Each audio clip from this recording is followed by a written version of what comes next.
ہم خصوصیت کے ساتھ صرف ان واقعات کا ذکر کریں گے جو بیت اللہ کی قبلہ اول کی تعمیر سے متعلق ہیں۔ حضرت ابراہیم علیہ السلام جب حضرت سارہ علیہ السلام کے ساتھ مصر میں داخل ہوئے تو وہاں ایک واقعہ پیش آیا۔ مورخین کے مطابق مصر کے ظالم حکمران نے حضرت سارہ علیہ السلام کے حسن و جمال کو دیکھتے ہوئے بدنیتی کا مظاہرہ کیا اور حضرت سارہ علیہ السلام کی طرف بدنیتی سے اپنا ہاتھ بڑھایا، لیکن اللہ تعالیٰ کی قدرت سے اس کا وہ ہاتھ اسی وقت شل ہو گیا۔ اپنے ہاتھ کا حشر دیکھ کر اس ظالم حکمران نے حضرت سارہ علیہ السلام سے معافی مانگی اور حضرت سارہ علیہ السلام نے اس کی معافی کو قبول کر لیا۔ حضرت سارہ علیہ السلام کی معافی کے بعد اس کا ہاتھ ٹھیک ہو جاتا ہے، لیکن اس کی بدنیتی دوبارہ واپس آ جاتی ہے۔ روایات میں ہے کہ اس ظالم نے 3 دفعہ اس طرح کیا۔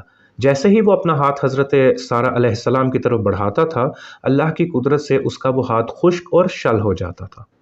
آخر اسے معلوم ہوا کہ سامنے کوئی بزرگ ہستی ہے، تو وہ تائب ہوا اور بڑی عزت و احترام کے ساتھ حضرت سارہ علیہ السلام کو رخصت کیا اور ایک باندی یا کنیز بطور خدمت ان کے ساتھ روانہ کر دی۔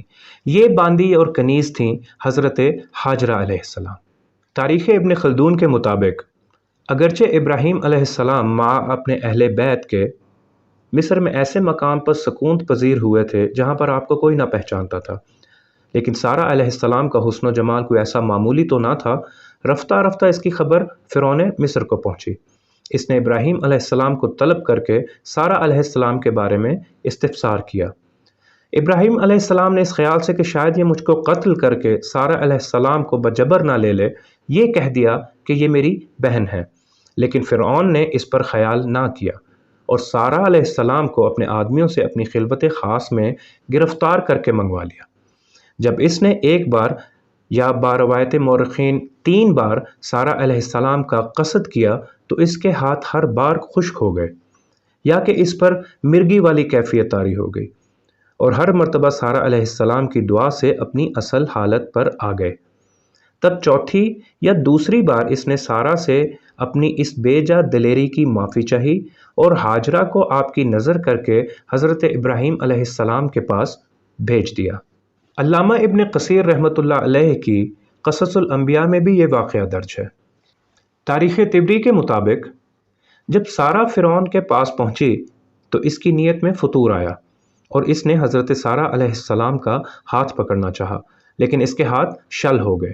اس نے کہا کہ آپ میرے لیے اللہ تعالیٰ سے شفا کی دعا کریں، میں آپ کو تکلیف نہیں پہنچاؤں گا۔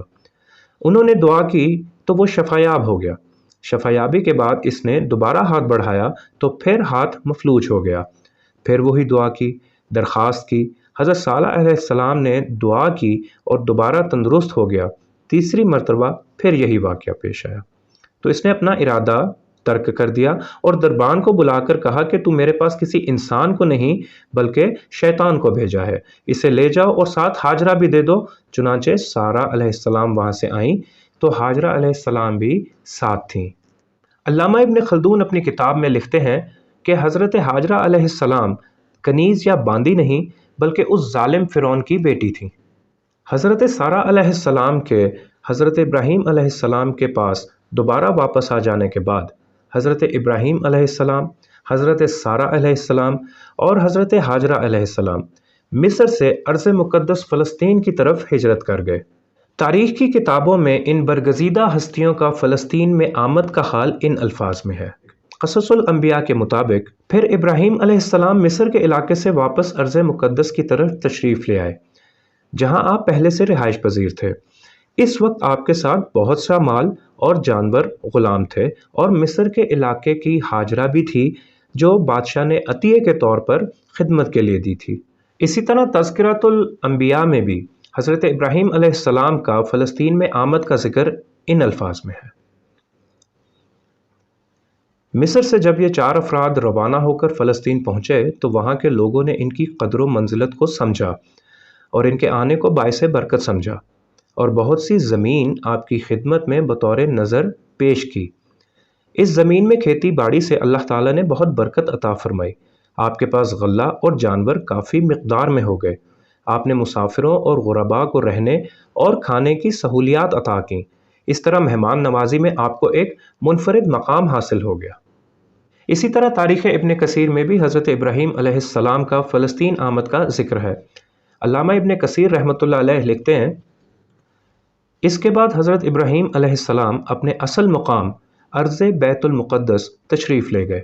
یہاں کے لوگ ان کے ساتھ شرمندگی کے ساتھ ساتھ بڑے احترام سے پیش آئے۔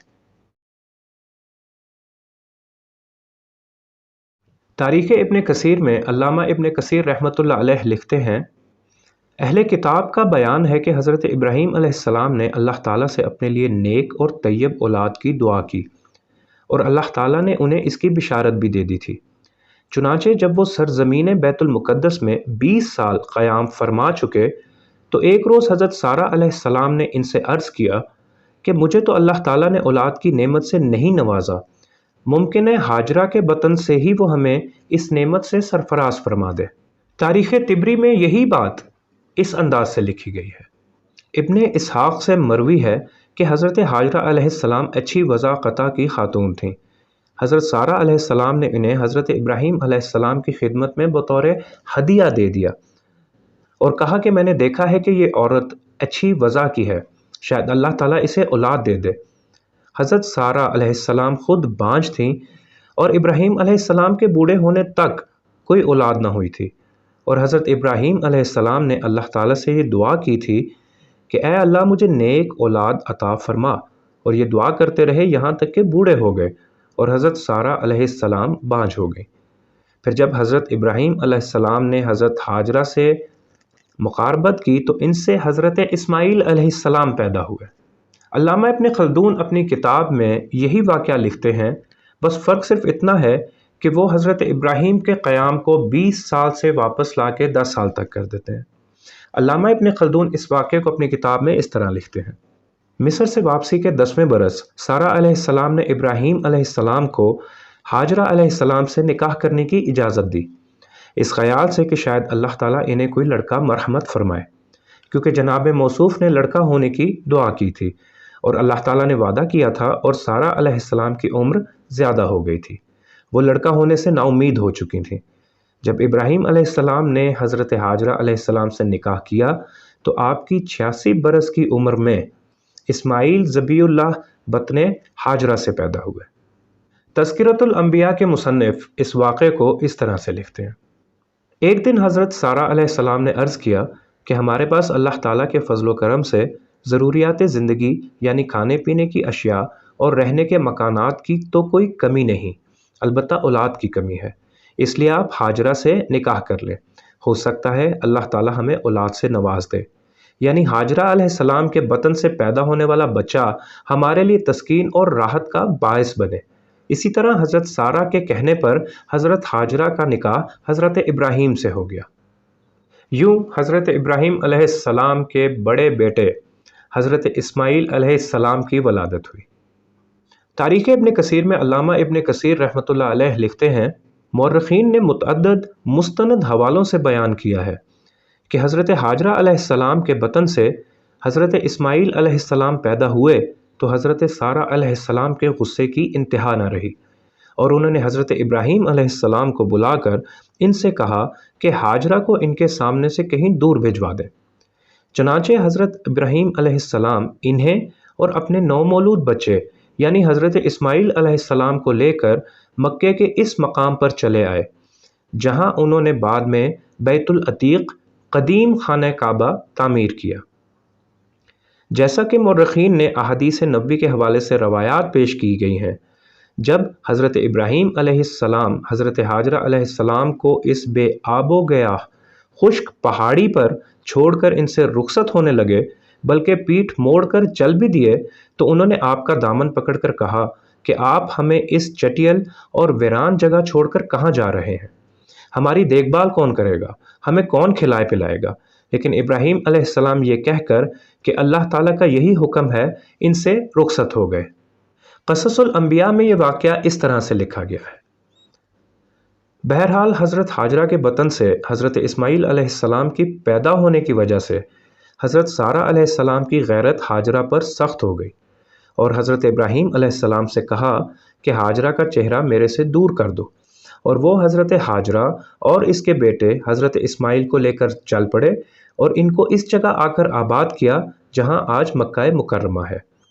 مورخین نے لکھا ہے کہ حضرت اسماعیل علیہ السلام اس وقت دودھ پیتے بچے تھے، اور جب حضرت ابراہیم علیہ السلام ان کو چھوڑ کر جانے لگے تو حضرت حاجرہ علیہ السلام حضرت ابراہیم کے کپڑوں کے ساتھ چمٹ گئیں اور عرض کیا کہ اے ابراہیم، ہمیں اس وقت کہاں چھوڑ کر جا رہے ہو، اور ہمارے پاس خرچہ و خوراک بھی نہیں ہے، کھانے پینے رہنے سہنے کا کوئی انتظام نہیں ہے۔ حضرت ابراہیم علیہ السلام نے کوئی جواب نہ دیا، اور جب بہت ہی اصرار کرنے کے باوجود حضرت ابراہیم علیہ السلام نے جواب نہیں دیا تو حضرت حاجرہ علیہ السلام نے عرض کی کہ کیا اللہ نے آپ کو اس کا حکم دیا ہے؟ حضرت ابراہیم علیہ السلام نے فرمایا ہاں۔ تو حضرت حاجرہ علیہ السلام نے فرمایا کہ بس اب اللہ تعالی ہمیں ضائع نہیں کرے گا۔ علامہ ابن خلدون اپنی کتاب میں اس واقعے کو اس طرح سے لکھتے ہیں: ابراہیم علیہ السلام کو سخت تردد کا سامنا ہوا۔ اللہ تعالیٰ نے تسلی دی اور ارشاد کیا کہ سارہ علیہ السلام کی اس بارے میں اطاعت کرو۔ ابراہیم علیہ السلام سارہ علیہ السلام کے کہنے سے حاجرہ علیہ السلام اور اسماعیل علیہ السلام کو ایک خچر پر سوار کر کے کچھ تھوڑا سا زیادہ راہ لے کر روانہ ہوئے، اور اللہ تعالیٰ کے حکم سے سرزمین مکہ مقام زمزم ٹھہرا کر واپس ہوئے۔